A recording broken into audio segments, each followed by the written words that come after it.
нийгмийн даатгалын сангийн чөлөөт үлдэгдлийг аль болохоор эрсдэлгүй тэгээд одоо өгөөж өндөртэйгээр одоо байршуулах ингэснээрээ одоо нийгмийн даатгалын санд байгаа чөлөөт үлдэгдэл байгаа мөнгөн хөрөнгө байна. Үнгүүдлээс хамгаалагдах.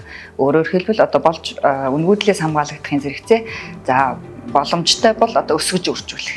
Үндсэндээ манай даатгуулагчдын яриад байдаг бидний одоо даатгуулсан хөрөнгө одоо алдагдаж байна ч гэдэг юм уу тийм ээ. Өсөхгүй одоо тогтмол дүнгээрээ байж байна. Тэгээд одоо банкнд байж исэн бол арай өндөр өгөөжтэй байх байлаа. Өгөөж өндөртэй газарт одоо хөрөнгө оруулалт хийсэнгүү гэдэг энэ одоо эдгээр шүүмжлүүдийн хариу болох юм да гэж ойлгож болно.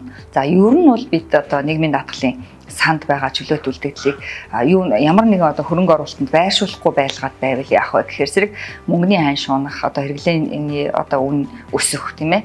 За валютын ханш одоо өсөх энэ мэдчлэнгийн шалтгаануудаас болоод тухайн хөрөнгийн одоо үн цэн бол уурах юм аа. Тэгэхээр энэ үнгүүдлээс хамгаалах одоо маш чухал арга хэмжээ болж байгаа гэж үзэж болно.